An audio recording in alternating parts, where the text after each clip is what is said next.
Raconte-moi l'Afrique. Le podcast d'histoire et de contes des languesdafrique.com.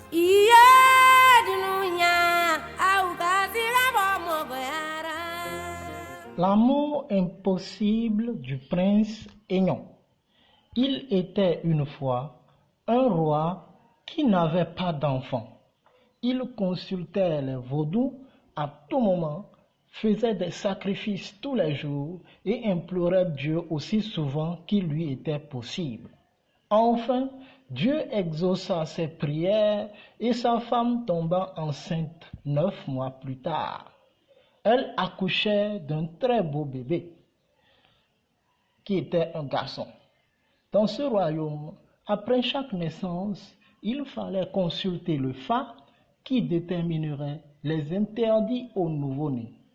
D'après les révélations du Fa, il serait interdit au petit prince de rencontrer une femme dès qu'il aurait atteint l'âge de 5 ans, et ceci jusqu'à la fin de ses jours. Aussitôt, le roi fit construire une grande maison entourée de hautes murailles. La place réservée au prince était perdue dans l'immensité de cette propriété et le chemin pour s'y rendre était très compliqué. Mais le roi mettait ainsi tout en œuvre pour respecter les messages du Fa. Le roi et la reine entouraient leur enfant de toute leur affection et le gardaient jalousement, car c'était leur unique héritier. Quand le petit prince eut 5 ans, il fut effectivement isolé dans la maison qui lui était destinée. Il vécut désormais seul. Chaque matin, un des sujets du roi lui apportait à manger. Le roi engagea un sculpteur pour lui apprendre à travailler le bois et le distraire un peu. Il vécut ainsi jusqu'à l'adolescence, en s'occupant à fabriquer quelques objets en bois. Mais dans ce pays, il y avait aussi une très belle jeune fille appelée Sika. Sika, dans la langue fongbe, désignait l'or. Sika reposait toutes les avances des jeunes gens de la région, car aucun ne l'intéressait. Tous les matins, elle allait au marché et passait devant la maison du prince, sans savoir qui l'occupait.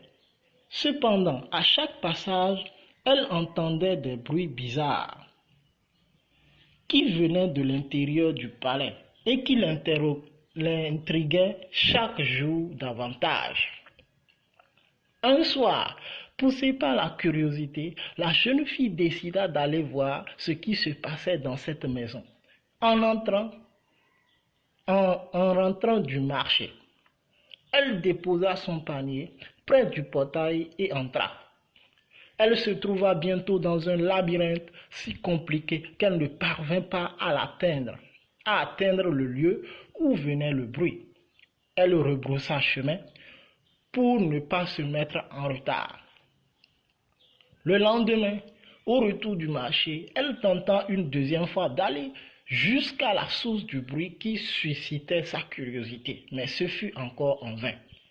Le troisième jour, elle n'alla même pas au marché, bien décidée d'atteindre son but ce jour-là.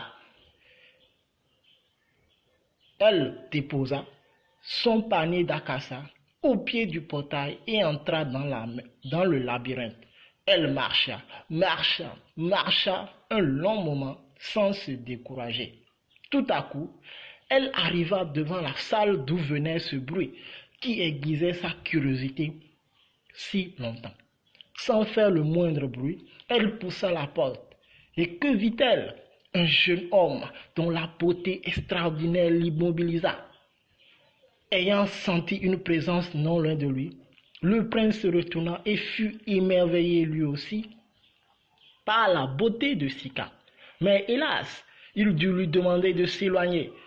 Comme elle ne bougeait pas, il ajouta: « Le Fa m'a interdit de voir toute femme depuis que j'ai atteint l'âge de 5 ans.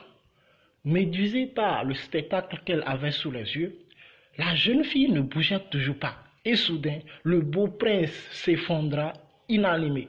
Sika prit peur et détala aussi vite qu'elle put. Le lendemain matin, le valet qui lui apportait à manger constata la mort du prince et courut chez le roi annoncer l'affreuse nouvelle. Le roi informa la reine et tous deux fondit en larmes. Revenu de son émotion première, le roi fit appeler le devin. Informé de la situation, celui-ci annonçant que tout espoir n'était peut-être pas perdu. D'abord, il demanda la convocation de l'assemblée du peuple, puis il fit creuser une fosse au milieu de la place publique et le fit remplir de tout ce qu'il fallait pour du feu. Tout cela fut fait promptement. Comme d'habitude, tout le monde était au rendez-vous. Alors le devin fit allumer le feu et réclama le corps du prince qu'il fit jeter dans les flammes. Puis invita le couple royal à rejoindre leur fils bien-aimé dans le brasier. Le roi et la reine refusaient catégoriquement en ajoutant qu'ils préféreraient vivre pour faire d'autres enfants. Alors, à la surprise générale, une fille se détacha de la foule et se dirigea vers la fosse embrasée en chantant. C'était Sika et son chant disait « Honte, honte, c'est une honte. Avez-vous vu, c'est une honte. Le père qui a cherché leur feuille la nuit ne s'est pas jeté dans le trou. La mère qui a préparé la tisane la nuit ne s'est pas jetée dans le trou. Honte, honte. » À ce moment, comme il était arrivé au bord de la fosse, elle se précipita dans le feu. Un silence de mort plana sur toute la foule jusqu'à ce que tout fût consumé. Alors, dans le recueillement général, le devin s'approcha de la fosse et d'un geste majestueux aspergea les cendres d'un liquide magique.